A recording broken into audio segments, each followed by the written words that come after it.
உயிரின் உயிரான விடுதலை சிறுத்தைகளே,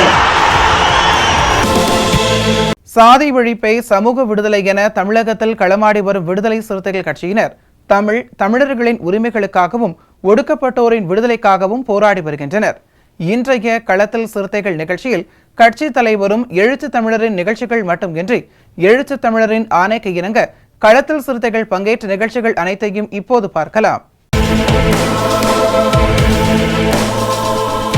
இது தொடர்பாக அவர் வெளியிட்டுள்ள சமூக வலைதள பதிவில், பொருளாதாரத்தில் பின்தங்கிய உயர் சாதியினருக்கான 10 விழுக்காடு இடஒதுக்கீடு வழங்கியது செல்லும் என்ற உச்சநீதிமன்றத்தின் தீர்ப்பு ஒட்டுமொத்தமாக இடஒதுக்கீட்டை ஒழித்து கட்டுவதற்கான உச்சநீதிமன்றத்தின் முதல் தாக்குதல் என்றும், தற்போது உள்ஒதுக்கீடு தொடர்பாக வழங்கப்பட்டுள்ள தீர்ப்பு இடஒதுக்கீட்டின் மீதான உச்சநீதிமன்றத்தின் 2வது தாக்குதல் என்றும், அசோக்குமார் ஜெயின் தொடர்ந்த வழக்கில் ரிசர்வ் தொகுதிகளை நீட்டிப்பது அரசமைப்பு சட்டத்தின் உறுப்பு 334க்கு உகந்ததுதானா என்பதை ஆராய்வதற்கு அமைக்கப்பட்டுள்ள 5 நீதிபதிகள் கொண்ட அமர்வு அளிக்கப் போகும் தீர்ப்பு இடஒதுக்கீட்டை முற்றாக ஒழித்து கட்டும் இறுதி தாக்குதலாக இருக்கப் போகிறது என்றும் தெரிவித்துள்ளார்.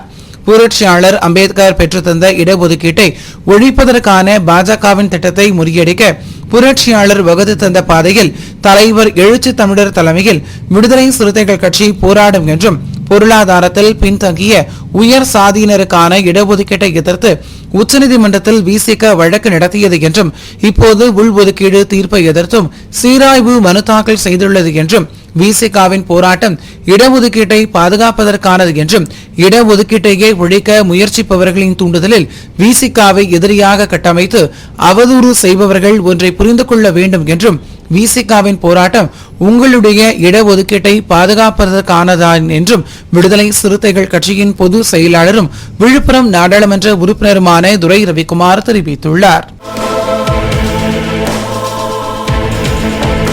சென்னை ஓஎம்ஆர் சாலை விஜயசாந்தி அடுக்குமாடி குடியிருப்பு எதிரே புதிதாக அமைக்கப்பட்ட டாஸ்மாக் மதுபான கடையில் கள்ளத்தனமாக மது பாட்டில்கள் விற்பனை செய்யப்பட்டு வருவதாக தொடர் புகார்கள் வந்த நிலையில் வீடியோவும் இணையத்தில் வெளியானது. இதுகுறித்து விடுதலை சிறுத்தைகள் கட்சியின் துணை பொதுச் செயலாளரும் திருப்போரூர் சட்டமன்ற உறுப்பினருமான எஸ் பாலாஜி சென்னை தாம்பரம் மாநகர காவல் ஆணையருக்கு இணையம் வழியாக புகார் அளித்தார். இதன் அடிப்படையில் தாம்பரம் மாநகர காவல் ஆணையர் உத்தரவின் பேரில் கேளம்பாக்கம் போலீசார் கள்ளத்தனமாக மது பாட்டில் விற்பனையில் ஈடுபட்ட நபர்களை கைது செய்தனர். பின்னர் மதுவிலக்கு அமலாக்க பிரிவு போலீசார் சட்டவிரோதமாக மதுபானங்கள் விற்பனை செய்த பாரை நிரந்தரமாக மூடி அதிரடியாக சீல் வைத்தனர். இதனால் அப்பகுதி மக்கள் மகிழ்ச்சி அடைந்துள்ளனர்.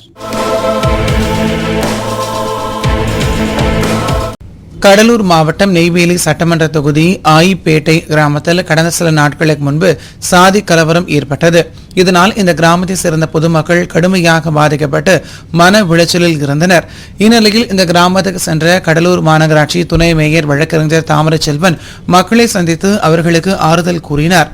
பின்னர் பொதுமக்கள் அளித்த கோரிக்கை மனுக்களை பெற்றுக்கொண்ட அவர் இதுகுறித்து கடலூர் மாவட்ட ஆட்சியரிடம் தெரிவித்து நடவடிக்கை எடுப்பதாக உறுதியளித்தார். அப்போது குறிஞ்சிப்பாடி நகர செயலாளர் வழக்கறிஞர் பாலமுருகன், வடலூர் நகர செயலாளர் கண்ணன், பரங்கிப்பேட்டை ஒன்றிய செயலாளர் வேலு, மாவட்ட நிர்வாகிகள் வீரன், ஆட்டோ பாஸ்கர், திருமா, கபிலன், ராஜ்குமார், ஒன்றிய துணை செயலாளர் ரமேஷ், மரியவேலு உள்ளிட்டோர் உடன் இருந்தனர். இந்திய அரசமைப்பு சட்டப்பிரிவு 14(4)ஐ பயன்படுத்தி பட்டியல் மற்றும் பழங்குடி வகுப்பினருக்கு உயர் பதவியில் இடஒதுக்கீடு அளிக்க தமிழ்நாடு அரசு தனி சட்டம் இயற்ற வேண்டும் உள்ளிட்ட 5 அம்ச கோரிக்கைகளை வலியுறுத்தி வேலூரில் விடுதலை சிறுத்தைகள் கட்சியின் அரசு ஊழியர் ஐக்கிய பேரவையின் சார்பில் மாவட்ட வருவாய் அலுவலரிடம் மனு அளிக்கப்பட்டது. பேரவையின் மாவட்ட தலைவர் ஆசிரியர் பால்ராஜ் தலைமையில் நடைபெற்ற இந்த நிகழ்வில் மண்டல ஒருங்கிணைப்பாளர் அரும்பாக்கம் ராஜா மற்றும் வேலூர் மாவட்ட செயலாளர் மாநகராட்சி செல்வம், வேலூர் மாவட்ட நிதி செயலாளர் CMC பாஸ்கர், மாவட்ட துணைத் தலைவர் ரவிக்குமார், வட்டார கிளை தலைவர் சக்கரவர்த்தி உள்ளிட்ட நிர்வாகிகள் கலந்து கொண்டு 5 அம்ச கோரிக்கைகளை வலியுறுத்தி மாவட்ட வருவாய் அலுவலரிடம் கோரிக்கை மனு அளித்தனர். மாநில மையத்தின் வழிகாட்டுதலின்படி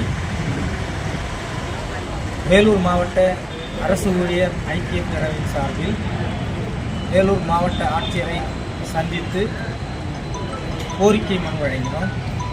இந்த கோரிக்கையில் 16(4)A இந்த சரத்தின்படி பட்டியலின மக்களுக்கு, பழங்குடியின மக்களுக்கு பதவி உயர்வில் இடஒதுக்கீடு தேவை என்ற கோரிக்கையும்,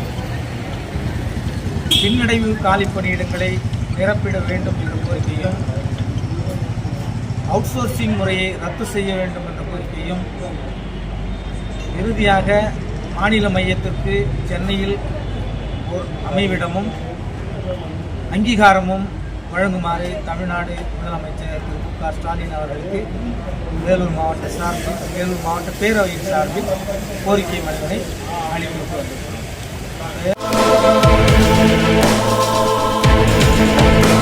கடலூர் அருகே உள்ள ஆயிப்பேட்டை காலனிக்கு தனியாக ரேஷன் கடை அமைத்து தர கோரியும், தனி வாக்குச்சாவடி, சாலை வசதி ஆகியவற்றை அமைத்து தர கோரியும் விடுதலை சிறுத்தைகள் கட்சியின் கடலூர் மாநகராட்சி துணை மேயர் தாமரைச்செல்வன் தலைமையில் கடலூர் மாவட்ட ஆட்சித்தலைவரிடம் மனு அளிக்கப்பட்டது.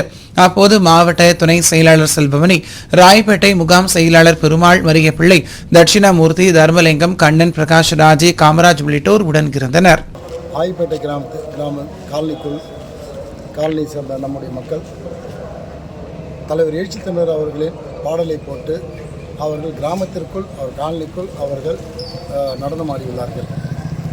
அதை பொறுத்து கொள்ள முடியாத சாதி இந்துக்கள் பக்கத்தில் இருந்து உடனடியாக வந்து, எப்படி நீங்கள் இந்த மாதிரி இந்த பாட்டை போட்டு நீங்கள் டான்ஸ் ஆடலாம் என்று கேட்டதோடு இல்லாமல் அவர்களை அடித்து காயப்படுத்தி அங்கிருந்த தலைவர் கட்சியினுடைய பேனர் எல்லாம் இழுத்துள்ளார்கள்.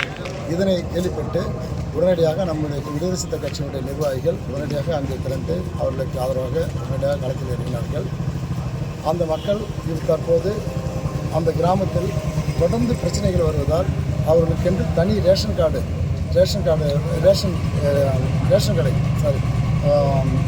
வைக்க வேண்டும். அதே போன்று தனி வாக்குச்சாவடி அமைக்க வேண்டும். அதே போன்று ஆயிப்பேட்டை கிராமத்திலிருந்து அன்னதானப்பேட்டை வரை